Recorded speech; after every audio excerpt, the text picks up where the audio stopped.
cries in the name of God will not slow your landing craft down, because if you do, our mission will be delayed and it will fail. Few soldiers in World War II inspired as much awe, fear, and controversy as Robert Blair, Paddy Mayne. A founding member of the Special Air Service, Mayne was both revered and feared for his daring, often brutal, behind-enemy lines warfare. His story is one of extreme courage, unrelenting aggression, and a post-war life haunted by the ghosts of combat. More than 80 years after his exploits, Mayne's legacy remains a topic of debate, with fresh calls for him to be awarded the Victoria Cross, Britain's highest military honor. Despite his heroism, he never received it, an omission many consider a grave injustice. So, who was Paddy Mayne, and why does his name still send shivers down the spine of history? From Irish rugby star to elite commando. Born in Newtownards, Northern Ireland in 1915, Robert Blair Paddy Mayne was destined for greatness long before he became one of the most terrifying Irish men of World War II. A natural athlete with an indomitable spirit, Mayne excelled in multiple sports, particularly rugby, where his aggressive playing style and leadership set him apart. His physical strength, discipline, and competitive drive would later make him one of the most feared and respected soldiers of World War II. Mayne's early years were marked by outstanding athletic achievements. As a young man, he attended Queen's University Belfast, where he studied law while also making a name for himself on the rugby field.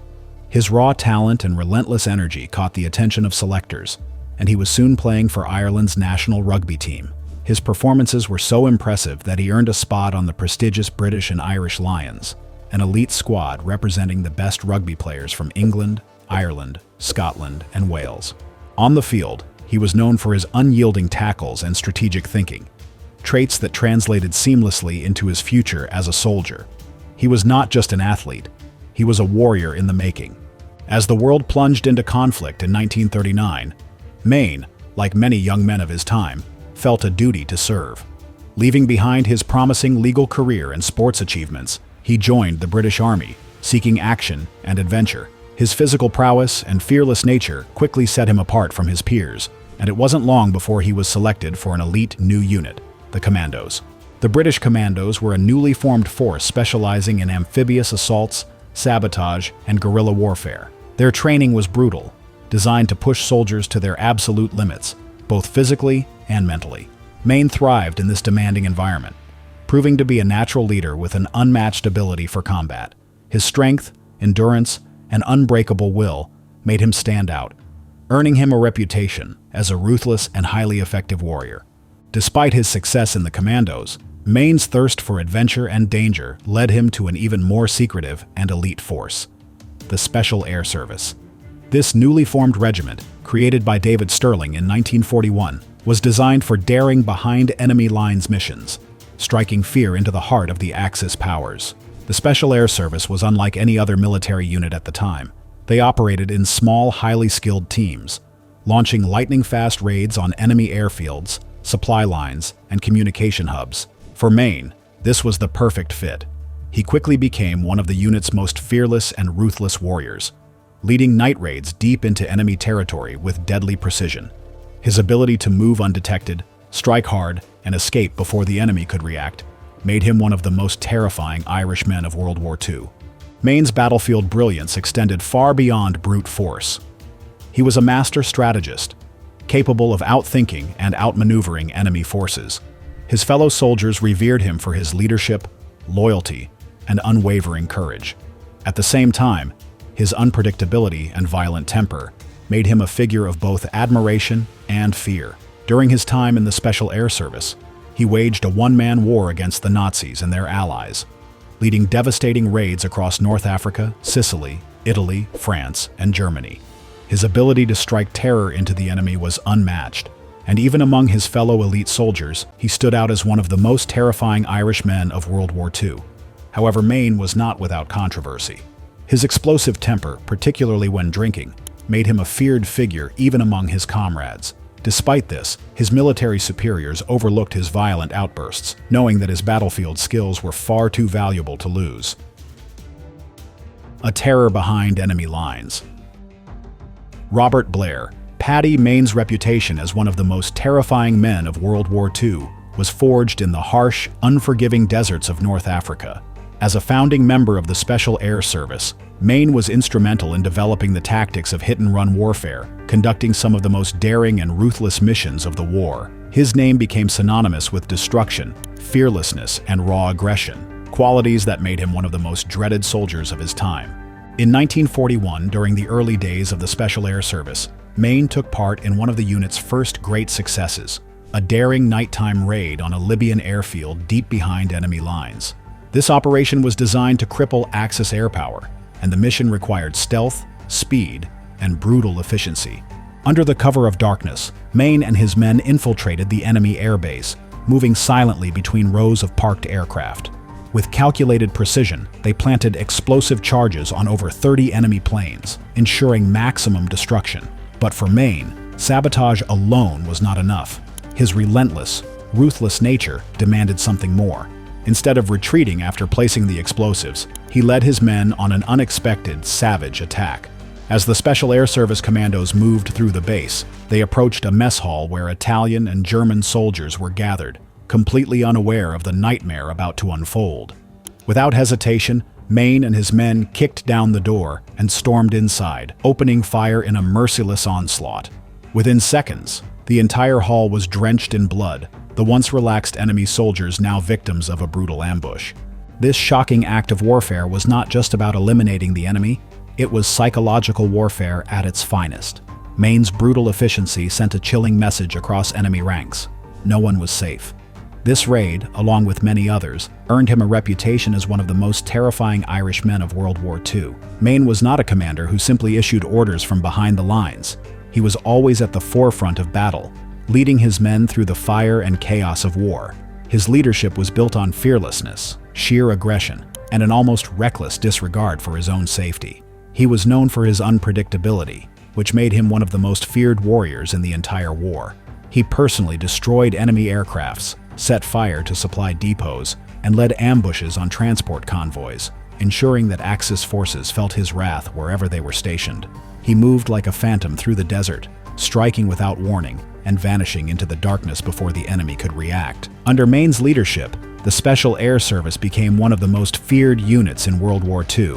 Their missions were not traditional battles. They were ruthless raids designed to inflict maximum damage in minimal time. The Special Air Service would strike enemy airfields, destroying aircraft on the ground and leaving Axis forces helpless in the skies. They would target supply lines, fuel depots, and communication hubs, cutting off enemy reinforcements and forcing entire battalions into disarray. Mayne's ability to lead with both brains and brutality was unmatched. His men adored him, despite his volatile nature, because they knew he would never ask them to do something he wouldn't do himself. If Mayne ordered an attack, he was the first one charging in. His fearlessness inspired unwavering loyalty, and his soldiers would follow him into hell itself if he demanded it. Mayne's ferocity in combat made him a living nightmare for the Nazis. Stories of his merciless raids and brutal attacks spread quickly, with Axis commanders warning their troops about the Ghost of the Desert, a nickname that reflected his unpredictable and deadly nature. His kill count was staggering, and his methods were merciless. German and Italian soldiers feared encountering his unit, knowing that if Mayne was leading the charge, there would be no mercy, no escape, only death.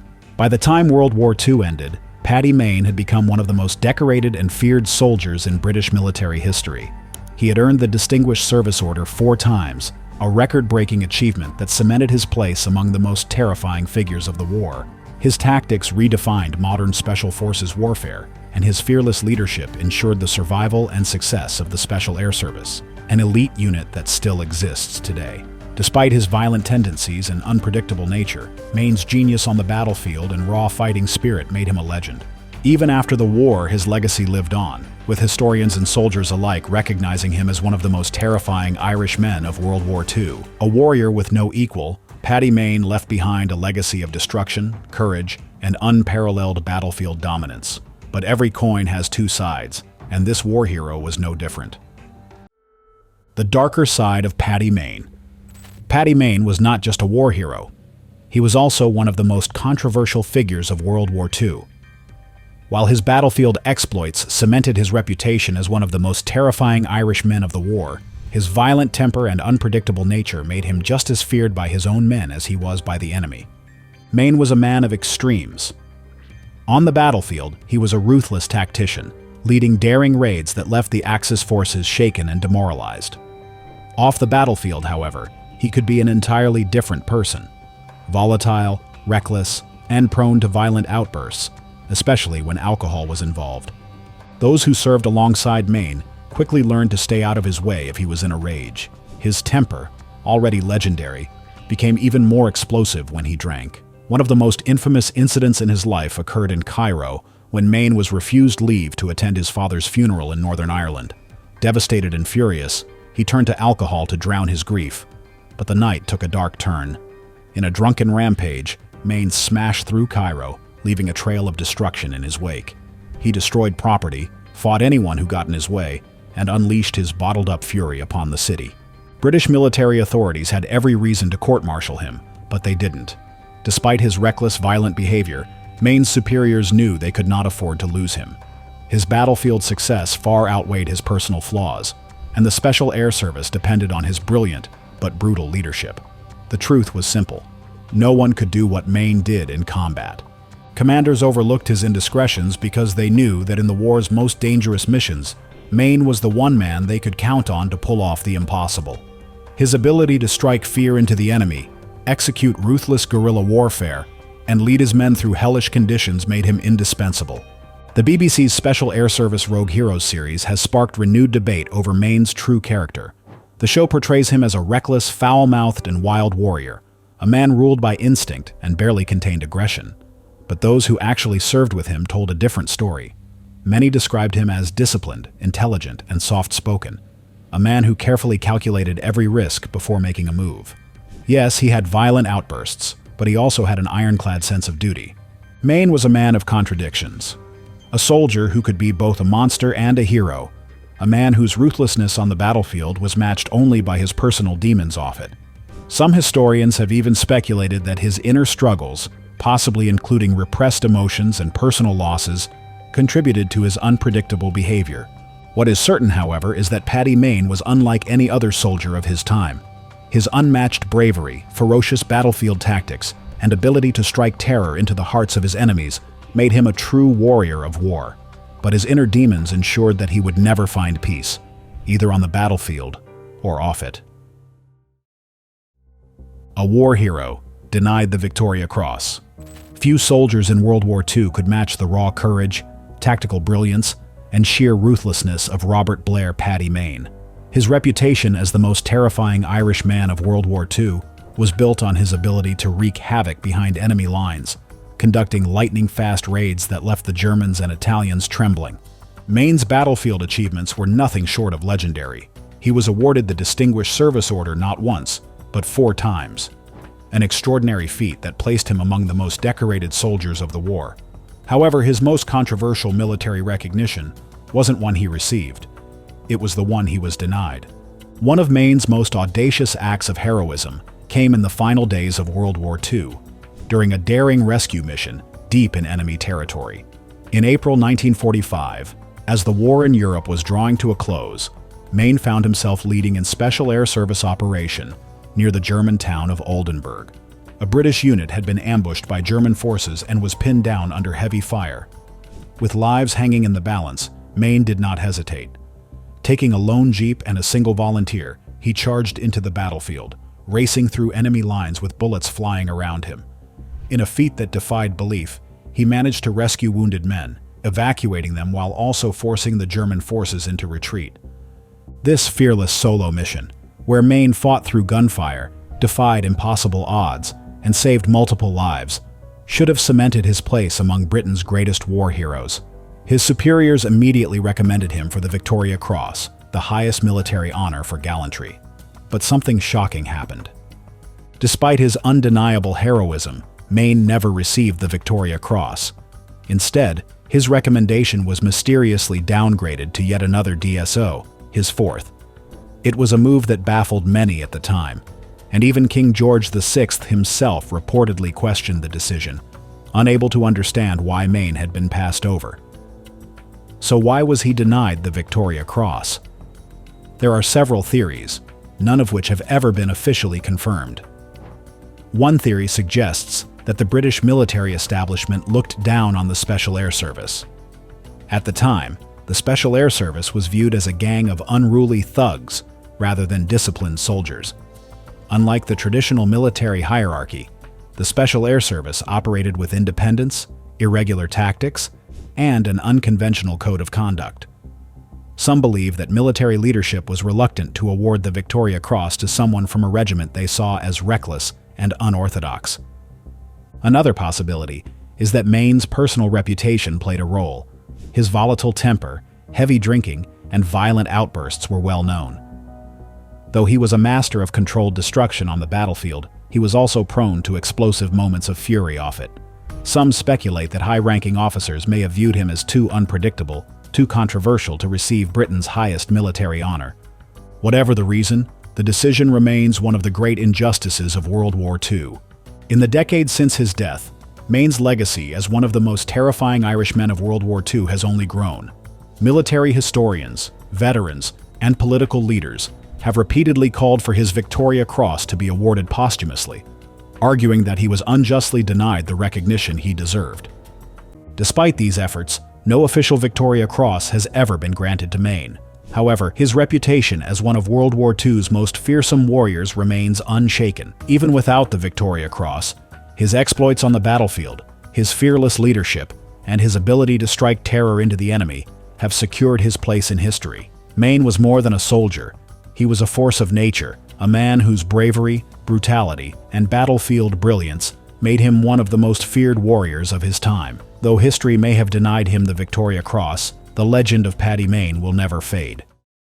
A troubled post-war life and tragic death. After carving out a reputation as one of the most terrifying soldiers of World War II, Paddy Mayne returned home to a world that had changed, and one where he no longer felt he belonged. The fearless warrior who had once struck terror into the hearts of Axis forces now faced an enemy he could not fight, the haunting scars of war and the burden of an uncertain future. For a man who had lived through the chaos and adrenaline of battle, peacetime was an unfamiliar and unwelcome reality. In 1945, as World War II drew to a close, Mayne found himself back in Newtownards, Northern Ireland, far removed from the deserts of North Africa or the war-torn streets of Europe where he had once led daring Special Air Service raids.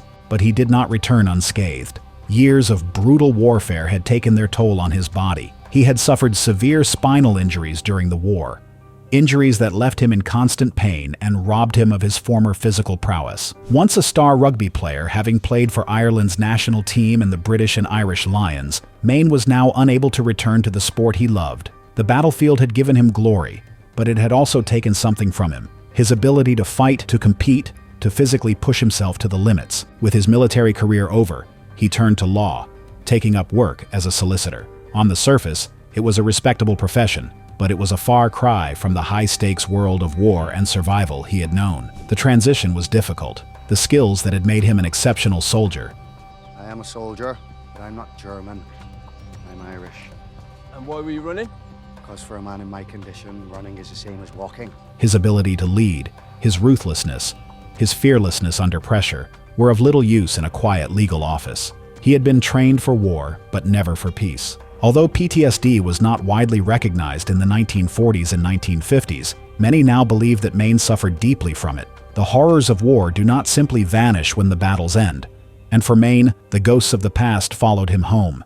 His drinking, which had been an issue even during the war, worsened in peacetime. Alcohol became an escape, a way to numb the pain of both physical injuries and psychological wounds. Those who knew him saw a man who was restless, tormented, and unable to find peace. Despite his legendary battlefield reputation, he was still an Irishman in a country where the Special Air Service and other unconventional military units were sometimes underappreciated or dismissed. While other war heroes were celebrated, Mayne's contributions were often overshadowed by controversy. His temper, his drinking, and the lingering question of why he had been denied the Victoria Cross. On December 14, 1955, Mayne's demons finally caught up with him. After a night of drinking, he got behind the wheel of his car, heading home in the early hours of the morning. But fate had other plans. Somewhere along the quiet roads of Newtownards, his car veered off course and crashed into a parked lorry. The impact was devastating. Mayne died instantly. He was just 40 years old.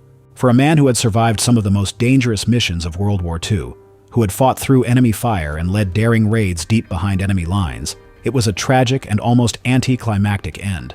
He had lived a life of extreme courage and recklessness, and in the end, it was not an enemy bullet, but a simple car crash that took him away. Even in death, Paddy Mayne's story refuses to fade into history. His exploits during World War II cemented his place among the most fearless and dangerous warriors of his generation. Though his final years were marked by struggles, isolation, and pain, his legacy remains undisputed. Today, there are still calls for him to be posthumously awarded the Victoria Cross, the honor that many believe he was wrongly denied. While that recognition remains elusive, what cannot be taken away is the legend of Paddy Mayne, the soldier who struck fear into the enemy, the leader who inspired loyalty, and the man who lived and died on his own terms.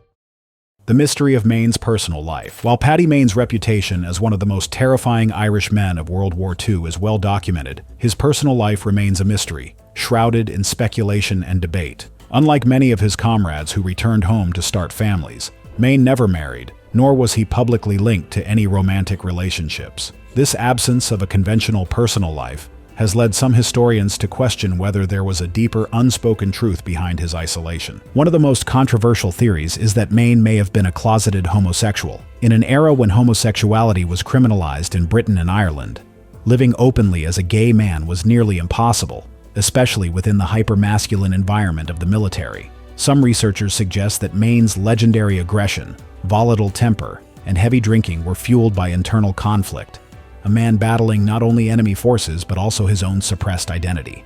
However, others dismiss this theory, arguing that Mayne was simply a man more devoted to war and his comrades than to personal relationships. His entire existence revolved around combat, leadership, and his duty to the Special Air Service, leaving little room for romance of any kind. Given his violent and unpredictable nature, some believe he may have deliberately distanced himself from emotional connections, fearing that attachments could make him vulnerable. Ultimately, the truth of Mayne's personal life may never be fully known. What is certain, however, is that he remains one of the most fascinating and enigmatic figures of World War II, a warrior whose legacy is defined not by his personal struggles, but by the extraordinary feats that made him a legend. Blair Mayne's story has been dramatized, debated, and distorted, but one thing remains clear: his courage and battlefield brilliance were unmatched. Whether or not he is ever awarded the Victoria Cross, he will always be remembered as one of the most terrifying and fascinating warriors of the 20th century. What do you think about this incredible warrior? Have you heard of him before? Let us hear from you in the comments section below. Thank you for watching and see you in the next video.